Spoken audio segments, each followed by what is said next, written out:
Quý vị đang theo dõi chương trình Thế giới hôm nay, sau đây là những tin tức quốc tế có trong chương trình. Cập nhật diễn biến tình hình giao tranh ở các điểm nóng trên chiến trường Ukraine. Quân đội Nga và Ukraine tiếp tục đáp trả nhau quyết liệt tại thành phố chiến lược Bakhmut ở tỉnh miền đông Donetsk. Mới đây nhất, Nga tuyên bố đã khép vòng vây thành phố này, song Ukraine lại bác bỏ. Trong khi đó, Tổng thống Ukraine Volodymyr Zelensky nói Nga đã pháo kích hơn 250 lần vào tỉnh Kherson chỉ trong tuần qua. Còn tại Kiev, thị trưởng thủ đô cảnh báo về khả năng sẽ sơ tán một phần người dân thành phố do lo ngại tình trạng mất điện sẽ ngày một trầm trọng. Liên quan đến mối quan hệ Nga-Mỹ, vốn đã chạm đáy sau khi Moscow tiến hành hoạt động quân sự ở Ukraine. Một thông tin đáng chú ý gần đây cho biết hai nước đã thiết lập một đường dây nóng quân sự về tình hình ở Ukraine và đường dây này đã được sử dụng một lần trong 9 tháng kể từ đầu xung đột. Giữa lúc ngày càng có nhiều bằng chứng lộ rõ những bất đồng trong nội bộ phương Tây, cựu Tổng thống Nga Dmitry Medvedev nhận định cuộc hôn nhân giữa Mỹ và EU sắp đổ vỡ. Một số thông tin đáng chú ý khác trên thế giới, Mỹ duyệt hợp đồng bán vũ khí 323 triệu đô la Mỹ cho Phần Lan, quốc gia đang xét duyệt trở thành thành viên NATO, khối quân sự do Washington dẫn đầu. WHO đổi tên bệnh đậu mùa khỉ để tránh sự kỳ thị đối với căn bệnh này. Trung Quốc sẽ phóng tàu Thần Châu 15 lên trạm vũ trụ Thiên Cung vào ngày hôm nay 29 tháng 11. Sứ mệnh cuối cùng trong giai đoạn xây dựng trạm vũ trụ đầu tiên của nước này. Núi lửa ở El Salvador phun cột tro bụi khổng lồ, chính phủ phát cảnh báo nguy hiểm. Mỗi ngày một câu chuyện, hôm nay chúng ta sẽ cùng lý giải hiện tượng bí ẩn cừu nối đuôi nhau xảy ra gần đây ở Trung Quốc. Tất cả sẽ được gửi đến quý vị ngay sau đây.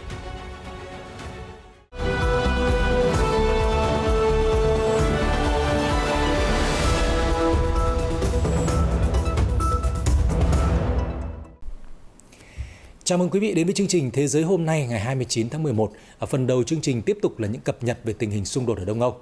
Thưa quý vị, một trong những bước ngoặt lớn nhất của cuộc xung đột kéo dài hơn 9 tháng qua là sự kiện Tổng thống Vladimir Putin tuyên bố sáp nhập 4 vùng lãnh thổ Donetsk, Luhansk, Zaporizhia và Kherson của Ukraine vào Liên bang Nga vào hồi cuối tháng 9.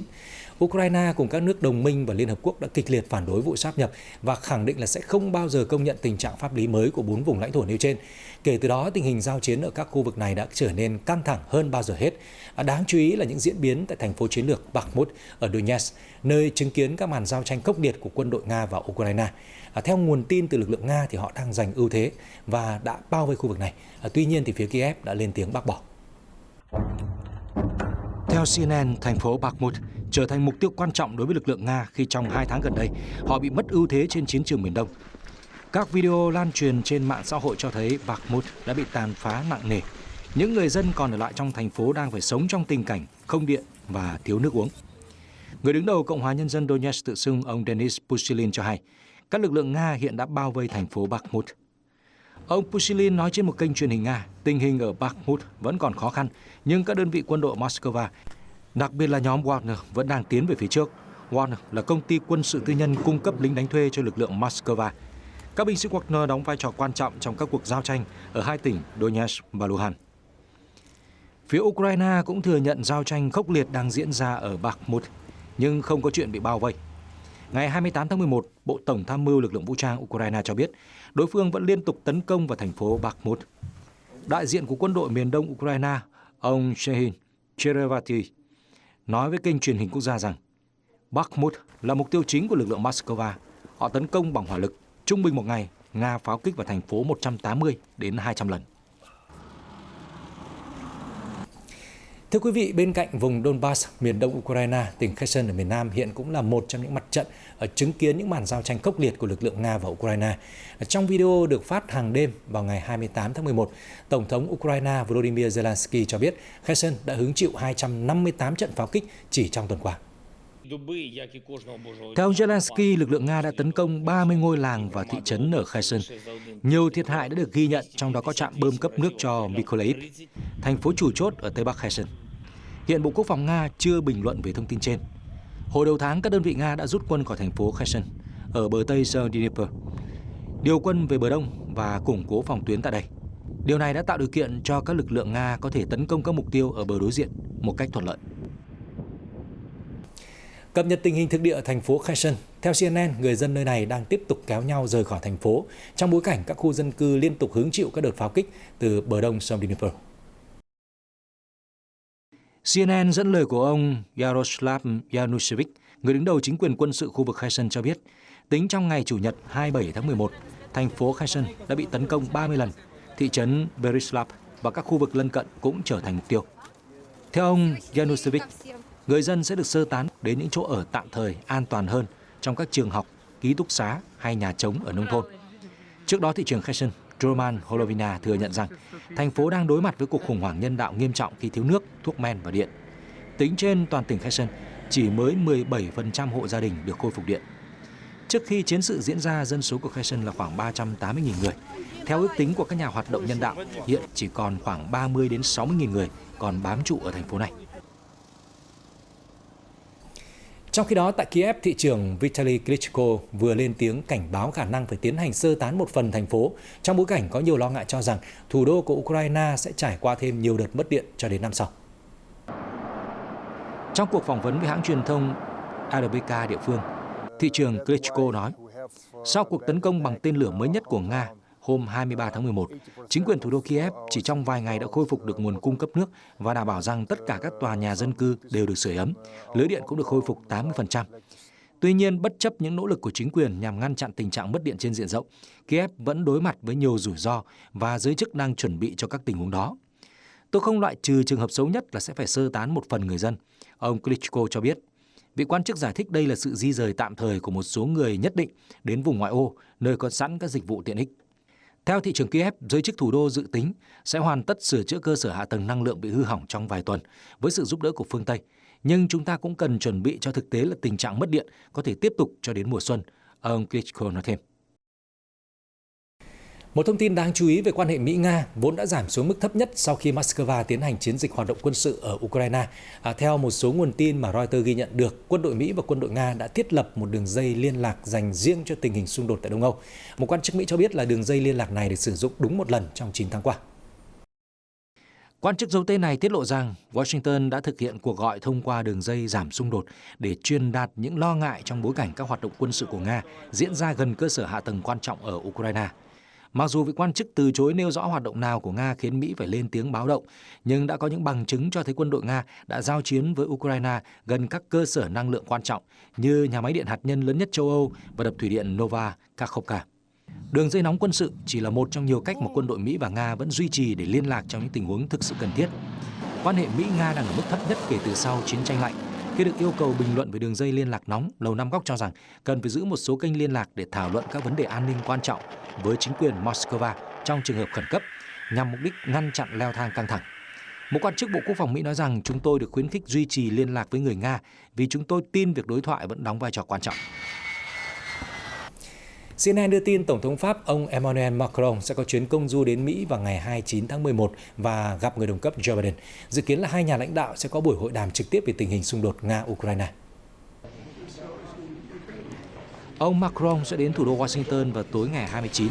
Đến hôm sau, nhà lãnh đạo nước Pháp sẽ có buổi làm việc về các lĩnh vực không gian, đa dạng sinh học, khí hậu và năng lượng hạt nhân. Theo một quan chức Pháp, các cuộc thảo luận về vấn đề chính trị sẽ được bắt đầu vào ngày 30 tháng 11. Sau đó là đến buổi hội đàm riêng giữa Tổng thống Macron và người đồng cấp Joe Biden. Ngoài ra, trong chuyến công du lần này, ông Macron cũng sẽ gặp Phó Tổng thống Kamala Harris, Ngoại trưởng Antony Blinken và một số nhà lập pháp của Lưỡng viện Hoa Kỳ. Các bộ trưởng và thành viên Quốc hội Pháp cũng sẽ tham gia phái đoàn đến Washington. Vị quan chức Pháp cho biết thêm chuyến thăm đến Washington của ông Macron diễn ra trong thời điểm cuộc xung đột ở Đông Âu đang vô cùng căng thẳng. Quan chức này nói, chúng tôi muốn tăng thêm sự hỗ trợ dành cho Ukraine trong thời điểm này và Pháp sẽ sát cánh cùng với Ukraine. Đây là thời điểm quan trọng để tái khẳng định tăng cường hỗ trợ cho Kiev. Phương Tây đã thể hiện tinh thần đoàn kết mạnh mẽ hơn bao giờ hết sau khi xung đột Nga-Ukraine nổ ra. Tuy nhiên, việc cuộc xung đột này kéo dài lại khiến một số bất đồng trong nội bộ phương Tây bị phơi bày. Bàn luận về vấn đề này, cựu Tổng thống Nga Dmitry Medvedev đã mô tả mối quan hệ giữa Mỹ và EU là một cuộc hôn nhân và nó sắp đổ vỡ. Trang HT dẫn lời của Phó Chủ tịch Hội đồng An ninh Nga Dmitry Medvedev hôm 28 tháng 11 rằng cuộc hôn nhân giữa Mỹ và EU sẽ kết thúc vì Washington theo đuổi chủ nghĩa cơ hội. Bình luận được ông Medvedev đưa ra trong bối cảnh gần đây có thông tin cho rằng EU đang ngày càng tức giận khi Washington được hưởng lợi nhiều nhất từ cuộc xung đột ở Ukraine, trong khi nền kinh tế của khối lại đi xuống. Cựu Tổng thống Nga nhấn mạnh Mỹ không bao giờ có ý định chia sẻ lợi ích của mình và thậm chí còn lấy đi lợi ích của đối tác mà không chút e ngại. Theo Medvedev, Washington ngày càng đưa ra nhiều chính sách để thu hút công ty châu Âu đến thị trường Mỹ và khuyến khích các quốc gia khác mua hàng hóa Mỹ. Trong khi đó, thị trường châu Âu dần bị thu hẹp, một phần là vì tách khỏi Nga. Do đó, vị quan chức Nga cho rằng EU nên cắt đứt với một đối tác như vậy và có định hướng mới. Theo RT, sự rạn nứt giữa EU và Mỹ đã gia tăng trong thời gian gần đây, phản ánh rõ qua các tuyên bố giữa các quốc gia thành viên EU và trong các bài viết của phương tiện truyền thông phương Tây. Cùng chuyển sang các tin tức quốc tế đáng chú ý khác. Thưa quý vị, mới đây Bộ Quốc phòng Mỹ đã thông báo thông qua hợp đồng cung cấp tên lửa bom dẫn đường trị giá 323 triệu đô la Mỹ cho Phần Lan, thông tin được Reuters đăng tải. Thông báo hôm 28 tháng 11 của Lầu Năm Góc nêu rõ, thương vụ vừa được duyệt sẽ giúp Phần Lan cải thiện năng lực tác chiến không đối không, cũng như tác động tích cực đến quan hệ của Mỹ với các quốc gia khu vực Bắc Âu. Theo hợp đồng, Mỹ sẽ cung cấp 40 tên lửa không đối không AIM-9X và 48 bom dẫn đường AGM-154 cho Phần Lan. Tuy nhiên, thỏa thuận cần được Quốc hội Mỹ thông qua trước khi hoàn tất các bước thủ tục, song động thái này được nhận định chỉ mang tính hình thức. Thương vụ mua bán vũ khí giữa Mỹ và Phần Lan được xúc tiến trong bối cảnh Phần Lan đang trong quá trình xét duyệt trở thành thành viên của NATO, khối quân sự lớn nhất thế giới do Washington dẫn đầu. AIM-9 Starwinder là dòng tên lửa không đối không được Mỹ sử dụng từ giữa những năm 1950 tới nay, có tầm bắn từ 1 đến 35 km và có thể được phóng từ máy bay, chiến hạm, bệ phóng mặt đất cố định hoặc di động. Trong khi đó, AGM-154, bom dẫn đường chính xác tầm trung, được biên chế cho không quân và hải quân Mỹ từ những năm 1990. Loại vũ khí này có thể đánh trúng mục tiêu cách 130 km nếu máy bay bay ở tầm cao. Reuters cùng ngày đưa tin là các nhà ngoại giao cho biết Liên minh châu Âu chưa thể thống nhất về mức trần giá dầu của Nga, vì Ba Lan vẫn giữ nguyên lập trường cho rằng giá trần phải được đặt cao hơn mức mà nhóm các nước G7 đề xuất. Một nhà ngoại giao nói với Reuters không có thỏa thuận nào được xác lập, các văn bản pháp lý hiện đã được thống nhất, nhưng phía Ba Lan vẫn chưa đồng ý với mức giá đưa ra. Theo các nhà ngoại giao, ngày đàm phán tiếp theo chưa được ấn định, trong khi cơ chế giá trần sẽ có hiệu lực vào ngày 5 tháng 12. Nếu trong tuần này vẫn không có một thỏa thuận nào về việc điều chỉnh đề xuất giá trần của nhóm G7, Liên minh châu Âu sẽ thực hiện biện pháp khắc nghiệt đã được thống nhất vào cuối tháng 5, đó là lệnh cấm nhập khẩu dầu thô và tất cả các sản phẩm dầu mỏ của Nga từ ngày 5 tháng 12. Hungary, Cộng hòa Séc và Slovakia là 3 quốc gia được miễn trừ khỏi lệnh cấm này vì nguồn nhiên liệu những nước này vẫn phụ thuộc phần lớn vào đường ống dẫn dầu Drupa của Nga. Các quốc gia G7 đã đề xuất một lệnh cấm ít nghiêm khắc hơn để giữ nguồn cung năng lượng toàn cầu được ổn định, vì tổng sản lượng dầu xuất khẩu của Nga chiếm 10% trên toàn cầu. Theo G7, các quốc gia sẽ tiếp tục mua dầu của Nga với mức giá bằng hoặc thấp hơn mức đã thỏa thuận của G7. Điều này được cho là sẽ hạn chế nguồn thu tài chính của Điện Kremlin. Mức đề xuất của G7 là 65 đến 70 đô la một thùng, nhưng Ba Lan và một số nước khác đã kịch liệt phản đối vì hiện nay dầu của Nga cũng đã giao dịch với mức 63,5 đô la một thùng. Do đó, mức mà G7 đưa ra cũng không thể làm ảnh hưởng đến chính quyền Moscow.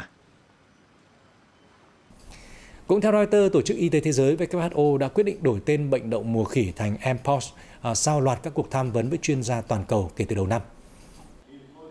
Đậu mùa khỉ là bệnh truyền nhiễm do virus đậu mùa khỉ gây ra, lần đầu được tìm thấy trên những con khỉ tại Đan Mạch vào năm 1958. Do đó, căn bệnh được đặt theo tên của loài vật này, dù nó có thể lây nhiễm ở nhiều loài động vật, phần lớn là loài gặm nhấm. Trong tuyên bố hôm 28 tháng 11, WHO khuyến khích sử dụng thuật ngữ Mpox cho bệnh đậu mùa khỉ. Tên này lẫn tên Monkeypox sẽ được sử dụng đồng thời từ năm sau, nhưng cái tên cũ sẽ dần bị loại bỏ. Theo WHO, nhiều cá nhân và quốc gia đã khiếu nại với cơ quan y tế của Liên Hợp Quốc về việc tên gọi đậu mùa khỉ đang được sử dụng với hàm ý phân biệt chủng tộc và gây ra những sự kỳ thị, hiểu lầm không đáng có. Ca nhiễm đậu mùa khỉ ở người được ghi nhận lần đầu vào năm 1970 tại Cộng hòa Dân chủ Congo. Bệnh có thể lây từ người sang người, chủ yếu là ở khu vực Tây và Trung Phi. Tuy nhiên, từ tháng 5 năm nay, căn bệnh này đã lan rộng khắp toàn cầu và đến nay có ít nhất 110 quốc gia báo cáo trường hợp nhiễm bệnh, với tổng cộng hơn 81.000 ca, trong đó có 55 ca tử vong. Thưa quý vị, việc xây dựng Thiên Cung, trạm vũ trụ đầu tiên của Trung Quốc đang dần tiến đến bước cuối cùng, và đó là sứ mệnh phóng tàu vũ trụ Thần Châu 15 mang theo 3 phi hành gia lên Thiên Cung sẽ được thực hiện vào đêm hôm nay 29 tháng 11. Ở đây cũng là sứ mệnh thứ 6 của chương trình vũ trụ có người lái Trung Quốc trong năm nay. Phát biểu trong cuộc họp tại Trung tâm Phóng vệ tinh Tử Tuyền ngày 28 tháng 11, ông Quý Khởi Minh, phát ngôn viên chương trình vũ trụ có người lái Trung Quốc cho biết, tàu vũ trụ Thần Châu 15 sẽ được phóng lên không gian vào lúc 23 giờ 8 phút ngày 29 tháng 11 theo giờ Bắc Kinh. Tổ bay gồm 3 phi hành gia Phí Tuấn Long, Đặng Thanh Minh và Trương Lục. Trong đó, phi hành gia Phí Tuấn Long, người từng tham gia sứ mệnh bay Thần Châu 6 sẽ đảm nhiệm vai trò chỉ huy phi hành đoàn. Sứ mệnh lần này đóng vai trò quan trọng khi giúp xác minh khả năng hỗ trợ luân chuyển giữa các phi hành đoàn của trạm vũ trụ, với việc thay 2 tốp phi hành gia để thực hiện lần đầu tiên trên quỹ đạo. Bên cạnh đó, các phi hành gia tàu Thần Châu 15 còn thực hiện một số nhiệm vụ khác như kiểm tra thông số kỹ thuật, bảo dưỡng và sửa chữa định kỳ trạm vũ trụ, cũng như thực hiện các ứng dụng thí nghiệm khoa học không gian. Theo kế hoạch, 3 phi hành gia sẽ làm việc và sinh sống trên quỹ đạo trong 6 tháng. Họ sẽ đón tàu chở hàng Thiên Châu 6 và tàu vũ trụ có người lái Thần Châu 16 trước khi quay trở về trái đất vào tháng 5 năm 2023. Ở khu vực châu Âu, hôm 29 tháng 11, chính phủ Đức đã lên tiếng bảo vệ chính sách mới để giúp cho các thường trú nhân dễ dàng có quốc tịch Đức hơn. Trước đó, thì kế hoạch nới lỏng quy định nhập tịch đã vấp phải sự phản đối từ trong chính liên minh cầm quyền và phe đối lập, vì họ cho rằng điều này có thể gia tăng tình trạng nhập cư bất hợp pháp vào nước Đức. Chính phủ Đức tuyên bố muốn nới lỏng quy định nhập cư và đào tạo để giải quyết tình trạng thiếu nhân lực có tay nghề vốn dĩ đang gây áp lực lên nền kinh tế lớn nhất châu Âu trong bối cảnh tăng trưởng chậm và già hóa dân số. Tại một diễn đàn nhập cư được truyền hình trực tiếp, Thủ tướng Đức Olaf Scholz đã phát biểu rằng bất cứ ai sống và làm việc lâu dài ở nước Đức cũng đều có quyền bỏ phiếu và được bầu chọn. Tất cả đều là một phần của đất nước chúng ta với các quyền và nghĩa vụ đi kèm, không phân biệt nguồn gốc, màu da hay tôn giáo. Bộ trưởng Nội vụ bà Nancy Faeser đã đề xuất kế hoạch cắt giảm số năm tối đa mà một thường trú nhân phải đợi trước khi trở thành công dân chính thức, từ 8 năm xuống còn 5 năm, đồng thời hủy bỏ một số quy định hạn chế đối với việc mang song tịch. Thủ tướng Scholz cho biết sẽ có một hệ thống tính điểm nhập cư minh bạch và không quan liêu để cho phép người nước ngoài có trình độ phù hợp có thể ứng tuyển công việc. Bên cạnh đó, việc học tập và lấy bằng tại Đức cũng sẽ dễ dàng hơn. Thưa quý vị, thân vương và vương phi xứ Wales, William và Kate tới đây sẽ có chuyến công du Mỹ kéo dài 3 ngày, bắt đầu từ ngày 30 tháng 11. Trọng tâm chuyến đi lần này của cặp đôi hoàng gia Anh là tham dự sự kiện trao giải thưởng về môi trường Earthshot do chính hoàng tử William sáng lập. Sự kiện còn quy tụ nhiều ngôi sao nổi tiếng như là Billie Eilish, Annie Lennox và nam diễn viên Rami Malek. Theo Reuters, chuyến thăm Mỹ sắp tới sẽ là chuyến công du nước ngoài đầu tiên của vợ chồng thân vương xứ Wales sau sự ra đi của nữ hoàng Elizabeth đệ nhị. Chuyến thăm càng mang ý nghĩa quan trọng khi diễn ra vài ngày trước khi bộ phim của em trai hoàng tử William là hoàng tử Harry và vợ của Meghan bắt đầu trình chiếu trên Netflix. Do đó, các nhà phê bình nhận định rằng đây sẽ là cơ hội để so sánh sức ảnh hưởng giữa hai người con trai của cố công nương Diana. Ngoài lễ trao giải thưởng Earthshot, thân vương và vương phi xứ Wales còn tham gia một số dự án về môi trường, giáo dục và cộng đồng tại Boston. Lần cuối cặp đôi đến Mỹ là vào tháng 11 năm 2014 với tư cách là khách của Nhà Trắng dưới thời Tổng thống Barack Obama. Mới đây, không khí Giáng sinh đã chính thức ùa về phố Downing của Anh sau khi Thủ tướng Rishi Sunak thực hiện lễ thắp sáng cây thông Noel bên ngoài văn phòng của mình. Đây là một hoạt động truyền thống ở phương Tây mở đầu mùa lễ hội cuối năm. Hình ảnh ghi lại cho thấy Thủ tướng Sunak xuất hiện cùng vợ đệ nhất phu nhân Asata Moti trong lễ thắp sáng cây thông Noel thường niên. Cặp đôi cùng lắng nghe dàn đồng ca thiếu nhi ngân nga bài hát Giáng sinh bên cạnh cây thông Noel lấp lánh ánh đèn.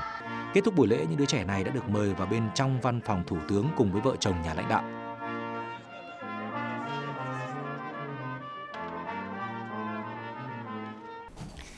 Hiện nay thì nhiều ngọn núi lửa trên thế giới đã bắt đầu hoạt động trở lại, trong đó có ngọn núi lửa Chapalmastique ở El Salvador. Chỉ trong vài ngày thì ngọn núi lửa này đã liên tục tăng cường hoạt động với việc phun cột tro bụi khổng lồ và dung nham cũng xuất hiện trên bề mặt. Theo đó, chính phủ El Salvador đã phát cảnh báo nguy cơ dung nham có thể chảy ra các thị trấn gần đó. Hình ảnh được máy bay do thám của chính phủ El Salvador ghi lại cho thấy núi lửa Chapalmastique đang phun ra cột khói bụi khổng lồ. Ngọn núi lửa phía đông Trung Mỹ đã tăng cường hoạt động trong 2 tuần qua.